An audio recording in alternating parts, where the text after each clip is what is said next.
So, hello and very good morning to all of you. So, in our today's session, we will be understanding and analyzing the Hindu newspaper on the date of 29th of June. So, let's start first thing first.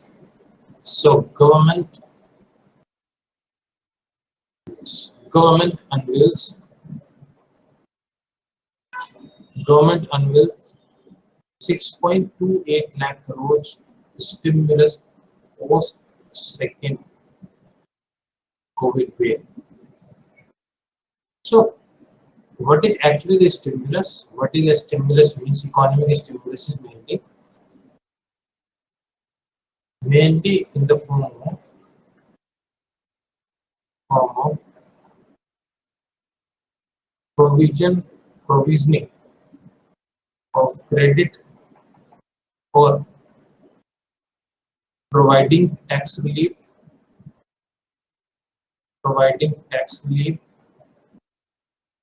to industry so that they can survive in this COVID time. For example, let's say why this economic stimulus is needed. पहली बात तो ये कि that because of this COVID-19, the demand decreased. Because of this demand decreased, production is also decreased. When the production is decreased, that is the two times loss. Two times loss what? On one hand, there is a loss of employment. The people are not getting job, and second is the loss of tax. And tax is the major thing through which the government earns. When government will not earn, then ultimately it cannot have the money to spend. It means there will be less number of infrastructure projects, so which will take it. So what government stimulus is doing? Government stimulus is basically wants to increase this demand. Now, why they want to? How they can increase this demand? Basically, by decreasing the taxes on the industry, so that there will be less employment, there will be increased employment, there will be less unemployment. In that case, when people will earn, they will provide the taxes to the government. Second, when decreasing the taxes, it means there will be money in the hand of the industry people.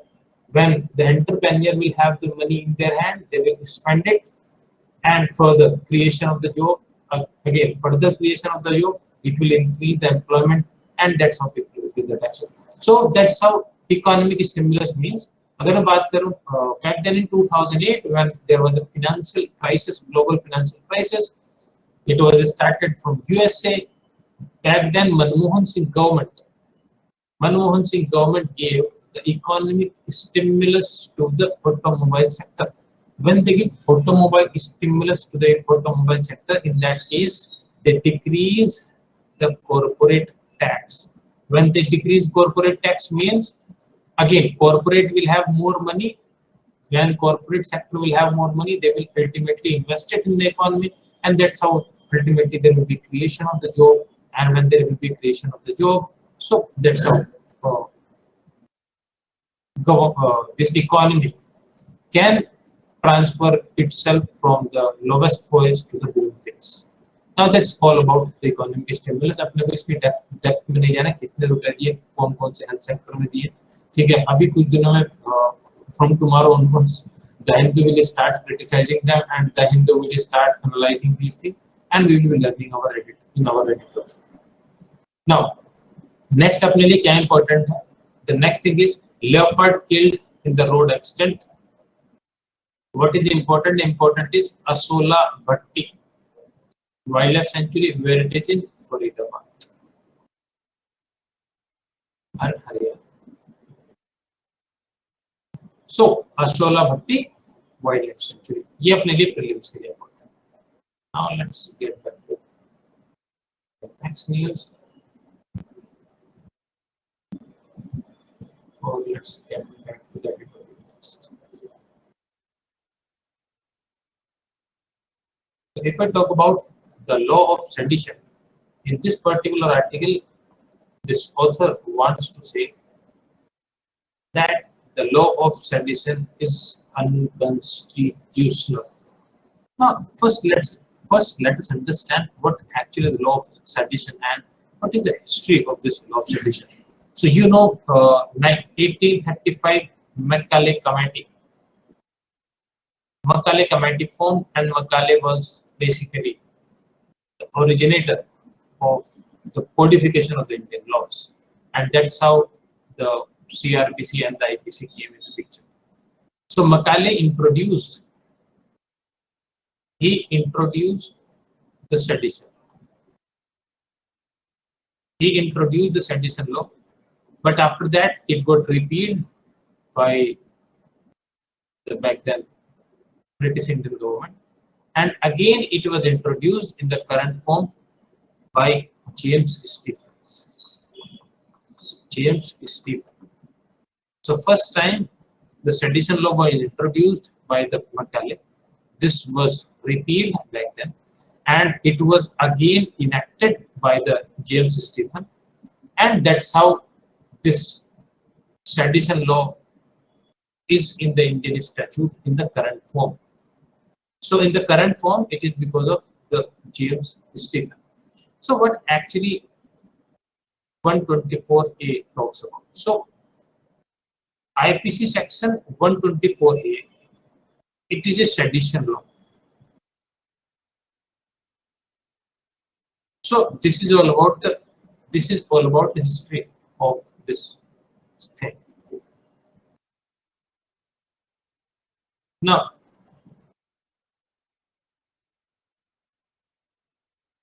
what actually it says? If I talk about sedition. Sedition law basically 4 words bar करता है.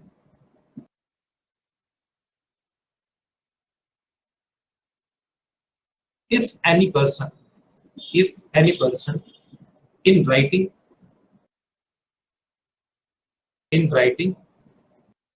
spoken words,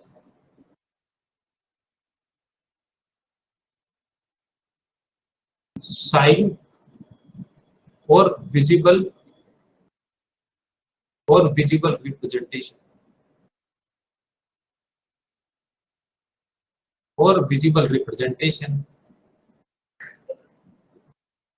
incite the violence or incite the mob or the people of India against the government or to overthrow the government, in that case sedition law can be applied. मतलब अगर कोई व्यक्ति अब लिखे हुए word से, spoken word से, sign से या फिर अपनी किसी विजिबल रिप्रेजेंटेशन से गवर्नमेंट को उखाड़ फेंकने की बात करता है, मॉब को इंसाइट करता है वायलेंस के लिए against the state, so in that case sedition law can be applied on that person.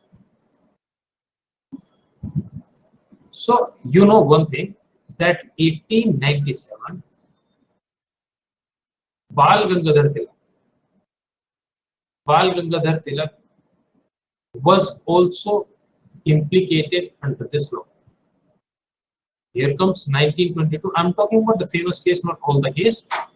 So first time was the different person. It is not the first time Bal Gangadhar Tilak was implicated in that sedition law. He was the second.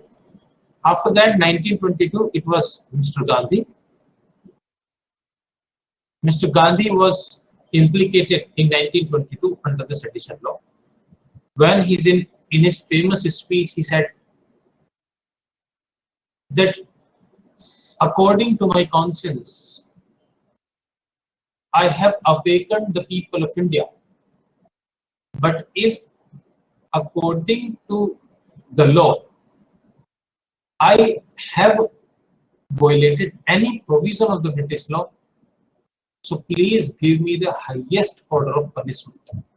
This was that Gandhi's speech, and this speech is being also quoted recently by by one of the lawyer of Supreme Court who was back then implicated under this sedition law.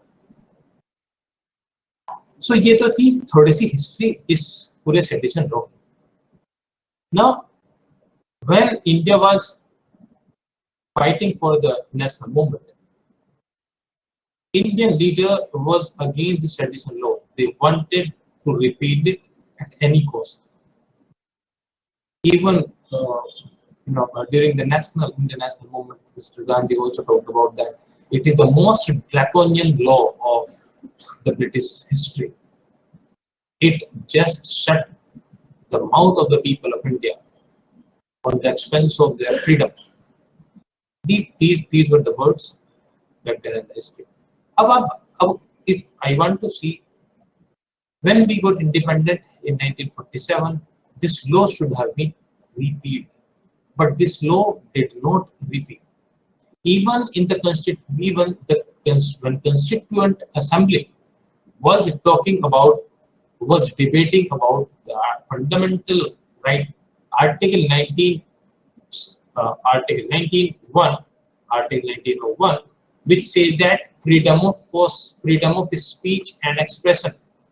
So while debating on the freedom of speech and expression, they have debated on this, that freedom of speech and expression can be restricted on the eight or on the eight occasions, and in that one occasion is that public order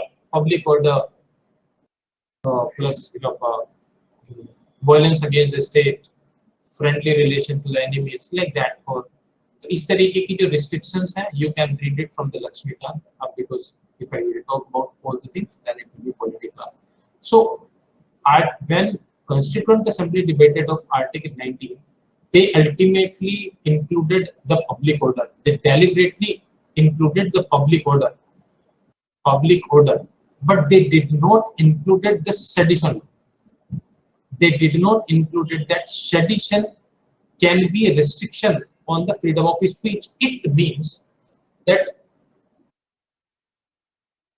law of sedition, according to the Constituent Assembly, or in the eyes of the Constituent Assembly, was already unconstitutional. They did not want it in the free India, but the leaders of the free India anyhow retained this law. So all these things, I have given you the history, I have given you the Constitutional Assembly. So now let's understand about the implication of this law in the free India. So first time, if I talk about it was in 1950s when Brij Bhushan versus the state of Delhi, and there was one of the famous cases, Romesh Thapar versus the state of Maharashtra, where court held that restricted speech on the ground that it would disturb the public order was unconstitutional. Now look at this thing. Now in that particular case of Brij Bhushan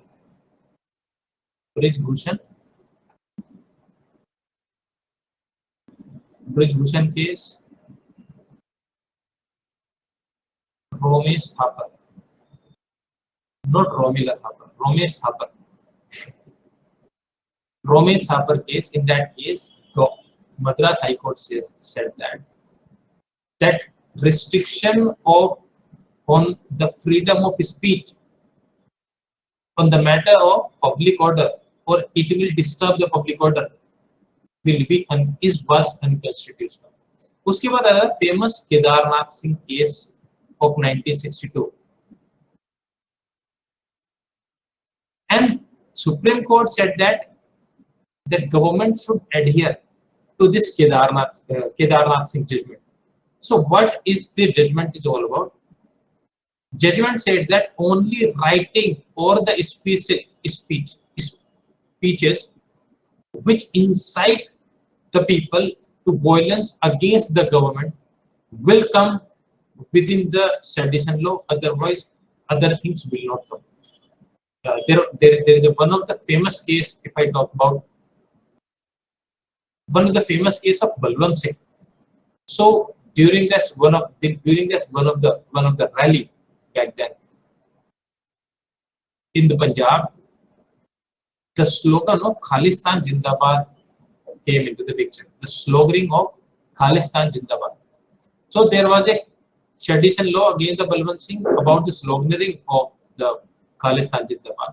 In that particular case, Supreme Court said that sloganeering, which did not tantamount to violence, cannot attract the punishment under the sedition law. It means that if a person is putting up a slogan which is not inciting any kind of violence and which is not making a mob to incite a violence, in that case, sedition law cannot attract the penalty for that person.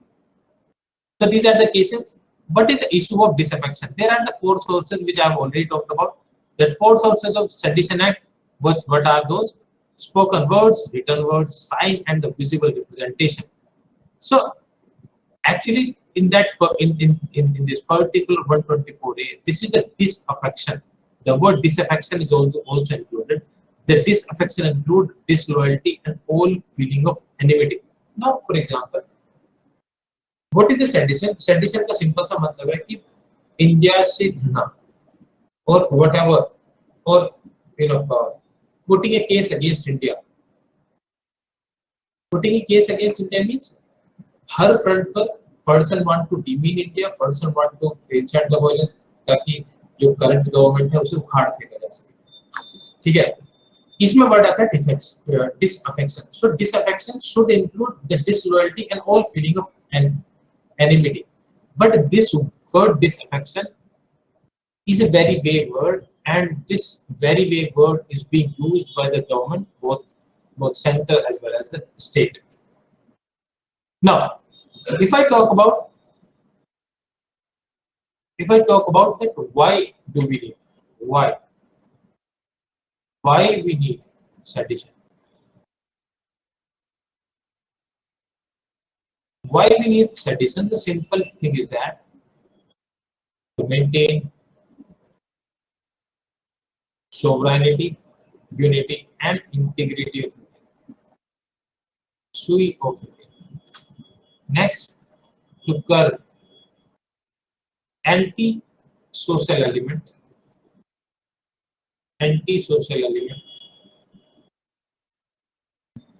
which wants to topple the government.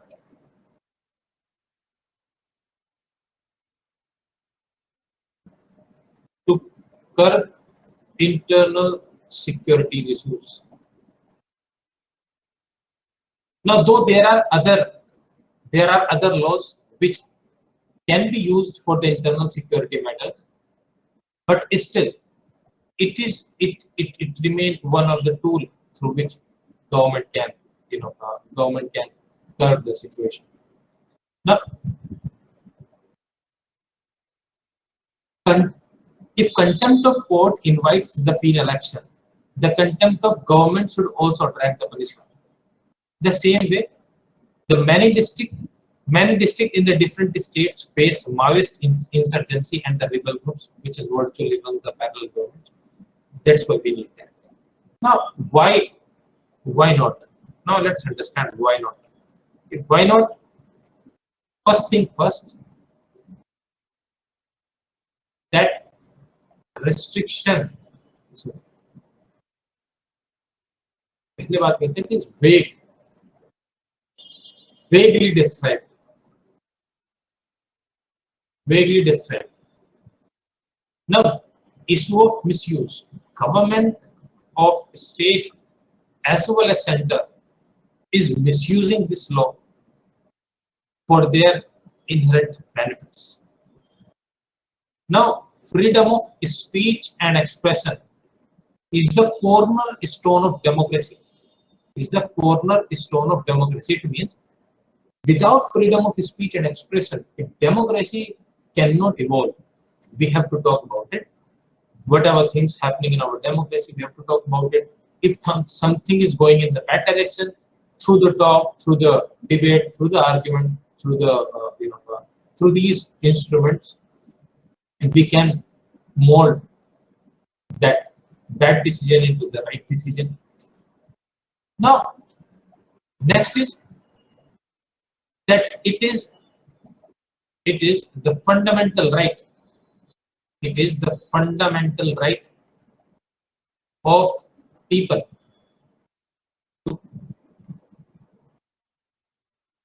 to make their government accountable. The fundamental right doesn't mean that I'm talking about that particular right which are written in the Constitution. It is your right. Let's say, let's remove this word fundamental. It is the right of the people to make their government accountable. To make their government accountable. Next,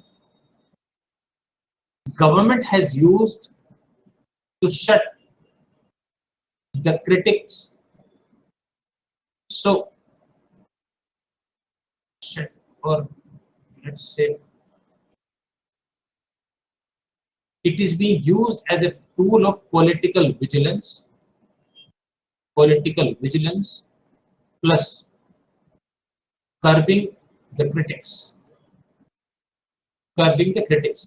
That's why we do not need. So I have given you a number of 5 examples of yes, 5 examples of no. Now let's understand what should be the way forward. If I talk about the Law Commission's recommendation, so the recent recommendation of the Law Commission wants to increase the ambit of the sedition law. Law Commission wants that if Parliament should make a law which should codify all the sections or all the circumstances which can attract the penalty under the sedition law. But if I talk about the earlier stand of then before the 39th report of the Law Commission, in 39th Law Commission report, the Law Commission specifically said that there is no need to repeal the sedition law. But earlier, Law Commission wanted. But what is the position of Law Commission right now? It wants to increase the ambit of the sedition law, and it wants that the judiciary, parliament, government should come under the ambit of the sedition law, and all the sections and the provisions should be codified. So this is the analysis of this article. A law if sedition is unconstitutional. So what is the things which you need to remember? So the things which you need to remember is 4 things. One is Brij Bhushan case.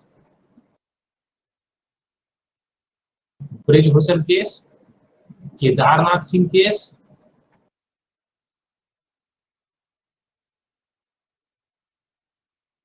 Brij Bhushan case, Kedarnath Singh case, and Balwant Singh case. Now please write down in your notebook if you have, and if you do not have, please take this screenshot as well. So what you have to remember is these 3 cases, and after that you have to remember it curb the freedom of speech and expression, Article 1901. Yes. Article 1901, and then you have to remember one more thing. What is that? The Law Commission recommendation. So whenever you will be writing any kind of mains answer, these 5 things, if you have included, that certainly you will be getting the right marks in the, because you have included all the dimensions: Supreme Court dimensions, constitutional dimensions, and the way forward Law Commission recommendations. So मुझे नहीं लगता कि आपका कुछ भी नुकसान होगा. You will get very good marks, and I am thinking that there are the 2 things which have probability to be asked in this year, maybe mains or next year. One is sedition. Already it is being in the news since last year after this Vinod Dua case, and before that Prashant Bhushan case. And this question is being remained till to maybe asked in the future.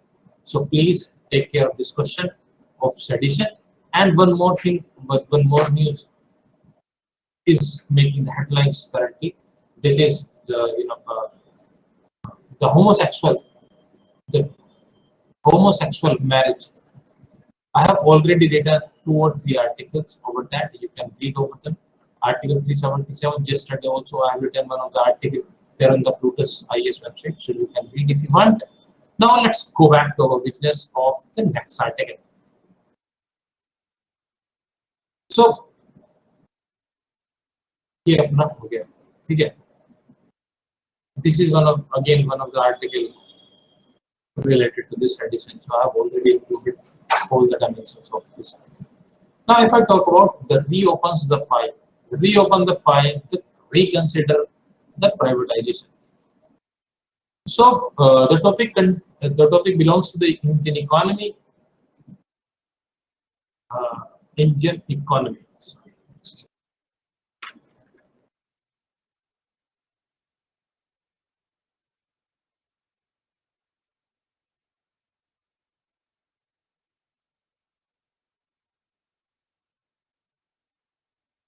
Yes. So let's understand India's economy after. I'm talking about the India's economy after we got independent. So it was 1947 when India became independent. It was 1955 India took the socialistic pattern of society. Please remember, it was the Avdhi session. Avdhi session 1955 when Congress unilaterally said that,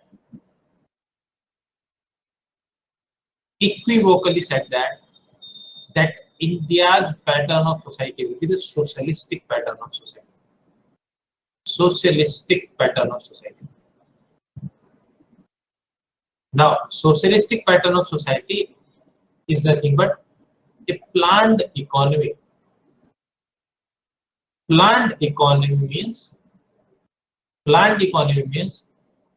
the industry controlled by the state. Industry controlled by state. Industry controlled by the state. Now, again, India took the blessings, or India took the so-called inspiration from the USSR, and we started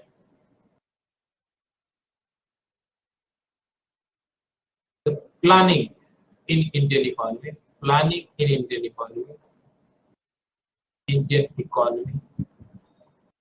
through planning commission.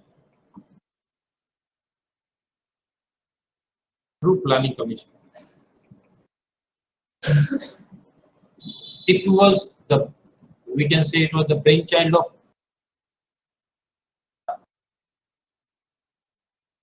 India. Wanted to increase the jobs. India wanted to increase the jobs. Excuse me.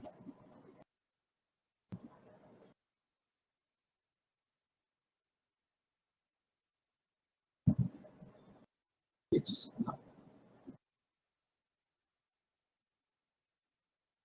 So it was from the USSR we have taken the planning idea and we started the planning of Indian economy through the planning commission. Planning commission was headed by the PM. PM was the ex officio chairman of the planning commission, and the planning commission was having the members from across the states, state chief ministers and all. But I will not go into the detail because planning commission is already omitted by so-called the NDA government of 2014. तो मोदी जी ने planning commission को replace कर दिया है नीति आयोग से. चलो ये तो हो जाती है. Now, when India started the planned economy, so from 1947 or from 1950s, we have controlled our industry from the two front. How? First of all, we wanted that some part of we wanted a balanced economy or the balanced development. How? Because you know that during this British era, The coastal state of India was flourished, and the interior of India was perished. Flourishing of Calcutta, flourishing of Bombay, flourishing of Goa, flourishing of Tamil Nadu, flourishing of Karnataka. These are the few examples. And these states got prosper, and the hinterland of India, like Bihar, like UP, Punjab, these states were not prosper. So, government of India thought that yes, there will be balanced development or planned development, so that the hinterland of India will get the fruit of development. So, in that case, where will be the location of industry was decided by the government first, and how much production industry can produce will be decided. Import a industry can do, how much import decided by the government, and how much export India will do was also decided by the government.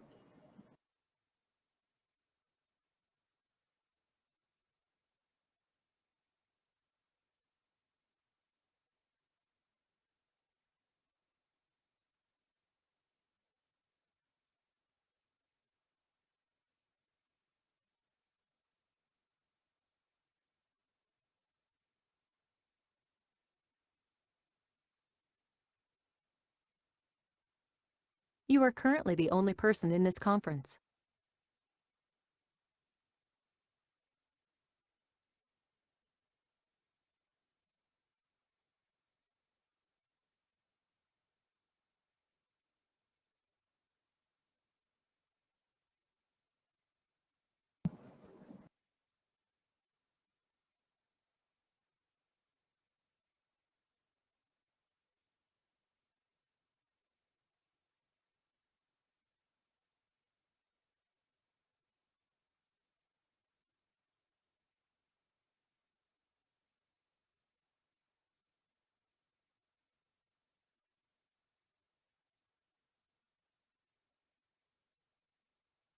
You are currently the only person in this conference.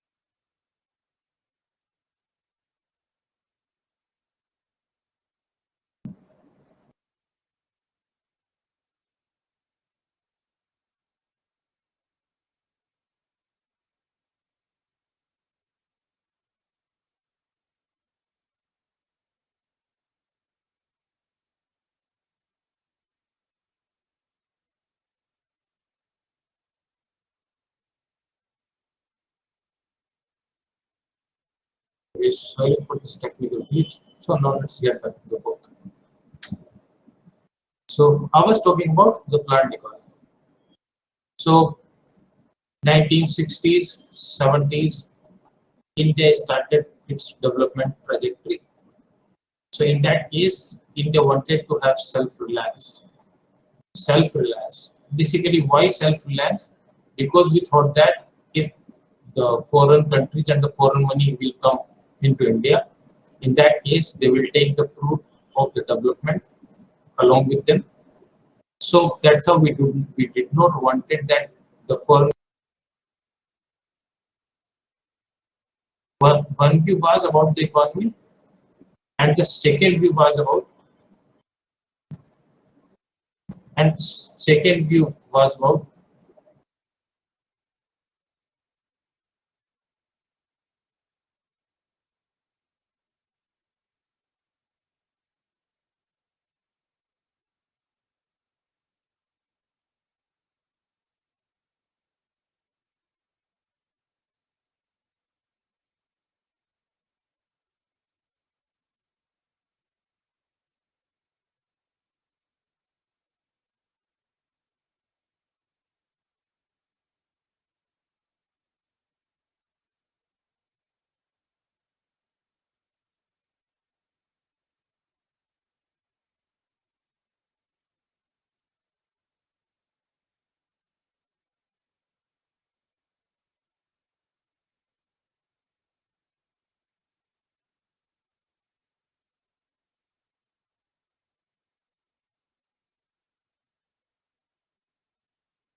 Yeah, sorry for this technical glitch. It was a technical glitch. Know what is happening.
You are currently the only person in this conference.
Yes, so we were discussing about this editorial.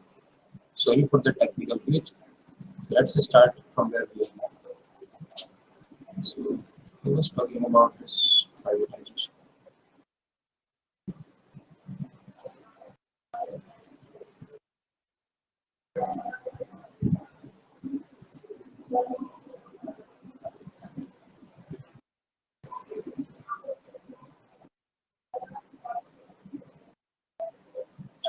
I have already told you why India took the socialistic pattern of society. The socialistic pattern of the society was basically came at the forefront of 1955 when Congress in its session said that India's pattern of society is a socialistic pattern of society. And since then, the things happen. Planning Commission came into the picture. Planning Commission started the planning, and that's how we gradually started industrialization. So through the Planning Commission, we wanted to balance development, but I have already told you that India's coastal states were prosperous and India's interior was not as prosperous as the coastal states. So what government wanted to attract the industry at the hinterland. So they wanted the industry should come at the hinterland. So that's how the era of incentivization started. So hinterland states and the hinterland areas were giving the incentives to the industry so that industry can come and set up their plant at the hinterland and development takes place. So government was working at the two front. Government was working at the two front. The two front, what was that? First is where should be the location of the plant. It was decided by the government. Second is what should be the production from the plant, means how much production should be from the plant. Third, how much import can take place and how much export can take place. That's what it was about, the plant economy or the regulated economy. So gradually we came in 1980s and 1985 in its famous speech when Rajiv Gandhi specifically talks about this. Yes, we need to open up our economy, but that he did not start it. He just gave some lip service to the nation that we will open up our economy and that's how India will integrate to the world economy. But it did not happen. 1991, when India's money or when India's the foreign currency reserves get down to less than 1 billion, then India open up its size, means government open up its size. So what government did? Government wanted the bailout package. So government went to IMF and IMF twisted the hand of India that कि भाई आपने अब तक क्या किया, balance economy की है, आपने फॉरेन जो मनी है उसे रिस्ट्रिक्ट किया है, आपने एक्सपोर्ट को रिस्ट्रिक्ट किया, आपने इम्पोर्ट को रिस्ट्रिक्ट किया है, you have too much custom duty. So in that case IMF ने कहा, yes, we will provide you the money, but you have to open up your economy. Open up your economy means now the government of India will allow the foreign investment to be invested in India. Second, there will be decrease in the custom duty. Now, because of the decrease in the custom duty, there will be revenue shortfall of the government, and that's how increase in the excise duty. Now look at this thing. India's industry was in scrambling. India's industry was not having that capacity that they can compete with the global industry. So on one hand, and the second hand, now whatever product from the world will enter to India, it will be having less price because of decrease in the custom duty. एक तरफ तो India के जो product हैं वो महंगे होंगे, क्यों? Because increase in the excise duty. Second, जो वर्ल्ड के प्रोडक्ट होंगे जो इंडिया में आएंगे वो सस्ते होंगे. तो इन दैट केस कंपटीशन में इंडिया की जो इंडस्ट्री है वो लैग होंगी. So that was the hint list by IMF. सो अगर मैं बात करूं वर्ल्ड वार 2 के बाद, वर्ल्ड वार 2 के थोड़ा सा मैं पीछे लेके चलता हूँ इंटरनेशनल अरीना में क्या हो रहा था उस टाइम.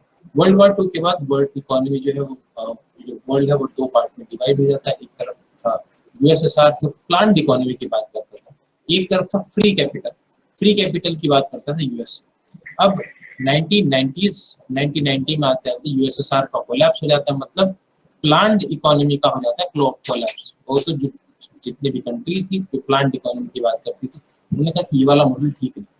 ना फ्री कैपिटल से क्या हुआ, टोटल फ्री मार्केट, मतलब जो प्राइवेट इंडस्ट्री का मन है करे, but that was also not the case for, and वो भी सही नहीं था. तो उसके बाद आता है इन सबको जोड़ने के लिए एक आता है वाशिंगटन कंसेंसस.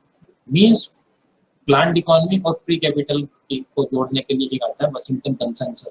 सो वाशिंगटन कंसेंसस में 3 लोग थे, एक था मेरा वर्ल्ड बैंक, एक था मेरा IMF जिसने इंडिया का हैंड ट्विस्ट किया, और एक था US ट्रेजरी. तो इन्होंने क्या कहा कि भाई ना तो टोटल फ्री कैपिटल की बात होगी, ना टोटल प्लान्ड इकोनॉमी की बात होगी, हम सब मिलजुल के काम करेंगे. मींस प्लान्ड इकोनॉमी भी होगी, मींस पब्लिक सेक्टर की भी प्रेजेंस होगी प्लस प्राइवेट सेक्टर की भी प्रेजेंस होगी, बोथ सेक्टर की प्रेजेंस होगी. इसका सबसे अच्छा एग्जांपल है करंट में China. So China currently seems as, according to this article, China in front of the world it seems as कि भाई only public industry or only the state sponsored industry is flourishing, but in the actual case both private as well as public or both private as well as state led industries are flourishing. Now let's come back to India. हमने 1991 में liberalisation start किया, हमने अपनी economy को open up start किया, FDI आई, नई नई company आई, world से टेक्नोलॉजी आती है, ठीक है, लिबरलाइजेशन हो गया. उसके बाद प्राइवेटाइजेशन. जो कुछ सिक कंपनी थी, सिक मतलब बीमार कंपनी थी जो प्रॉफिट नहीं दे सकती थी, ठीक है, वो सिर्फ पॉलिटिकल वेंडेटा, पॉलिटिकल कंपल्सन के लिए चलाई जा रही थी, तो उसमें क्या कहा गया कि एक काम करो, जो पब्लिक इंडस्ट्री इनका आप प्राइवेट कर दो. तो प्राइवेटाइजेशन हुआ. So privatisation was at the to front. एक तरफ क्या था कि टोटल इंडस्ट्री जो भी सिक है, जो लॉस मेकिंग है, उसे कर दो आप प्राइवेट. सेकंड का क्या किया है कि government stake in the public sector should decrease. मतलब जब 100% ऑन गवर्नमेंट का स्टेक है, अब उसे कर दो 51%, 60% लाइक दैट, मतलब 40% शेयर आप प्राइवेट को दे दो, लाइक दैट. उसके बाद आता है globalisation, liberalisation, privatisation, globalisation. Globalisation का मतलब है कि Indian economy now should integrate with the world economy. Whatever technology will come into the world, and we will try to integrate the world economy with that technology. ये था LPG. अगर मैं बात करूँ 1991 की, तो LPG रिफॉर्म्स से जो चले थे उस टाइम, तो वो चले थे 1991 से 2000, ठीक है, 2001-2000 के बाद. अब जो आज की डेट में जो चल रहा है मोदी जी के टाइम में 2014 जो अभी की डेट है, उसे हम 2.0 भी बोल सकते हैं, लिबरलाइजेशन. अब क्या है मोदी जी की कहानी सुन लेते हैं. जब भी NDA गवर्नमेंट आएगी, NDA government is being projected as a right-wing government, and they always support the free capital. And actually, they do not support the free capital, but they support the free capital according to their will, their whims and fancies. And how? 2014 में जब आए तो उन्होंने कहा कि सब कुछ अच्छा है, हम अच्छा काम करें, गवर्नमेंट जॉब आएंगी, सब कुछ। बीच में एयर इंडिया को उन्होंने सेल करने की कोशिश की, एयर इंडिया को प्राइवेटाइज करने की कोशिश की, but there was no fruitful result. No one wanted to buy the Air India. So government of India ने क्या कहा कि चलो ठीक है, अगर कोई नहीं खरीदता तो we will do something and let this Air India become considered. Now, if you see during this COVID time, the private sector is not making profit, government is not having the tax, but government has the much more obligation on itself to to spend. Now, when government is spending too much, they do not have the tax revenue. When government is not having the money, तो उस case में क्या होगा? Now, government needs money. क्योंकि taxes से revenue नहीं आ रहा है, government के पास पैसे नहीं है, कैसे लेंगे पैसे? So, in that case, government is saying that yes, we will do privatization.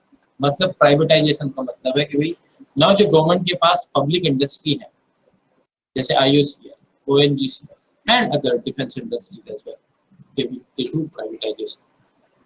Privatization का मतलब है कि भाई जो गवर्नमेंट है वो एसेट सेल करेगी, और वो जो गवर्नमेंट एसेट सेल करेगी उसका जो पैसा आएगा वो कहाँ लगाएगी? इन स्कीम्स में. नाउ इसकी एक दूसरा पहलू समझना है. When government have asset in its hand, ultimately the asset will provide some revenue in the upcoming future. But when asset will sell, it will provide one-time dividend.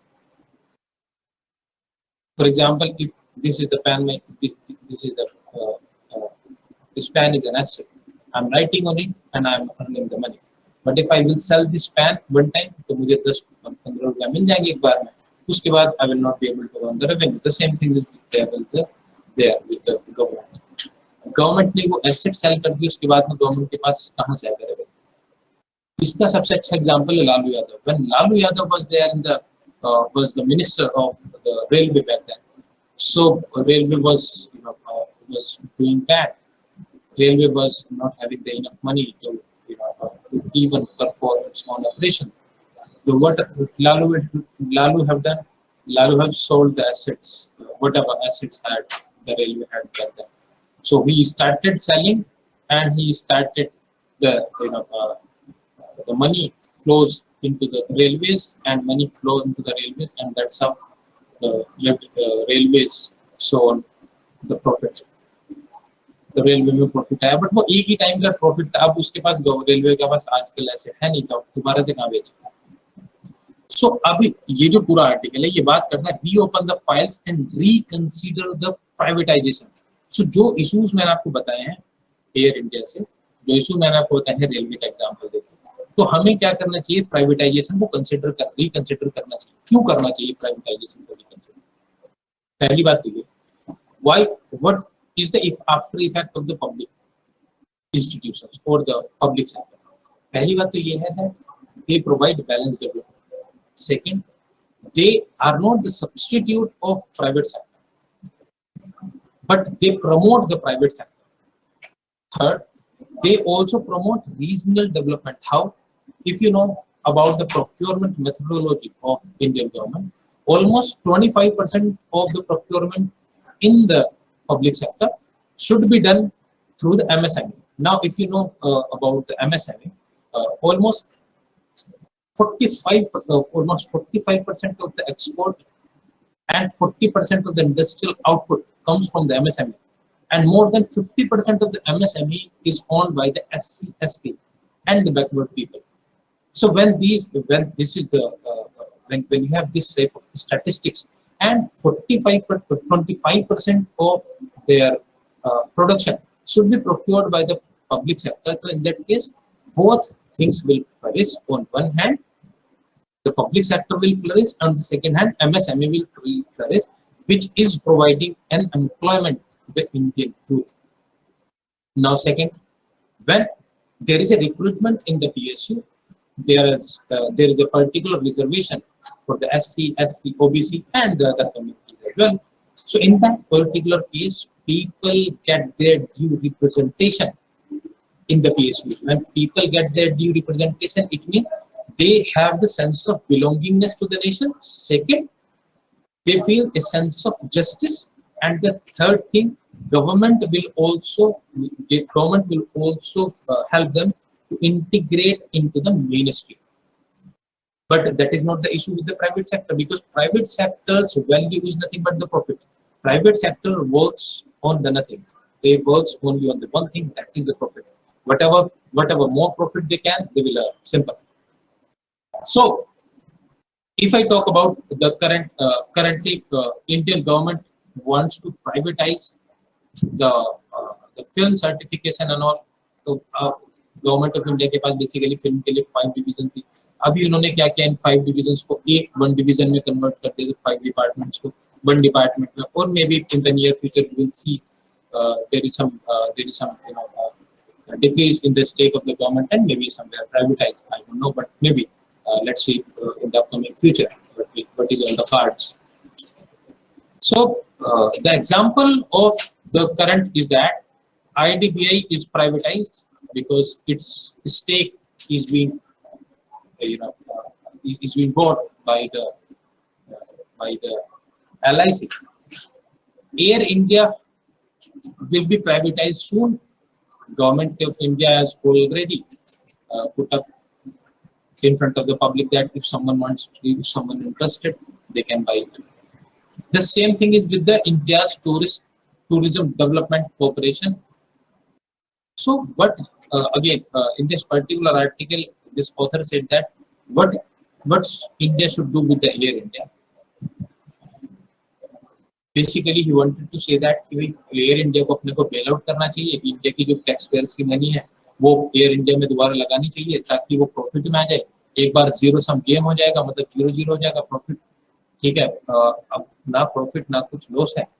So in that case, we will providing the functional autonomy to the management of the Air India so that they can have their own jurisdiction where to give the investments, where not to have the investment, and that's how Air India in the future will make the profit. So what is the need of the IAS? Providing more functional autonomy to the management of Air India. So the same thing is with the was happened with the Maruti. Maruti was the India's government subsidiary, but it was sold out. Now redirect the private sector. There are number of the private firms which can bought out by the public sector. Why? Because you see that there are a number of the NPS. Too much NPS is there in the Indian government. In the Indian banking sector. So what can be done? कि भाई ये जो companies हैं अगर वो बैंकों का पैसा नहीं देंगी तो what India's PSU can do? They can buy these private sector firm and they can put up on the trajectory of profit, and further in the upcoming time they can sell. When this private firm can be sold by the public sector unit, so ultimately public sector unit will make the profit. So there are the large corporations which need to be encouraged to invest and grow both in the brownfield and the greenfield mode, so that employment can be generated and these things can be fixed. The taxes and things can be fixed in the near future. Next, the sale at the fair and the lower than the fair value to the foreign entities will make ultimately loss to the government of India, and which is nothing but the burden on the exchequer of the public. So in that case, government of India should not do that, lower fair bidding. Now, this is all about this article. I have already told you that what can be the way forward. कि अपने को क्या करना चाहिए. भाई corporation को बुलाओ, नई कॉर्पोरेशंस को, और उनसे कहो कि आप ब्राउन फील्ड में और ग्रीन फील्ड में इन्वेस्टमेंट करो. ठीक है, उसके बाद जो कुछ अगर कोई प्राइवेट इंडस्ट्री, ठीक है, bankruptcy की कगार पर है, तो the PSU can buy that buy that private industry and put up the trajectory on the profit, so that in the near future the public sector unit can be. Now next way of forward, I have already told you कि भाई जो cell करनी अपने को lower than the fair value, वो सही नहीं है. We have to do something. So this was all about the today's class. I have already told you two more editorials before. So कल मिलते हैं फिर, कल क्लास में, कल हम एडिटोरियल डिस्कस करेंगे, tomorrow on 30th of June. So till then, stay tuned. Wish you good luck and stay away from the COVID with passion.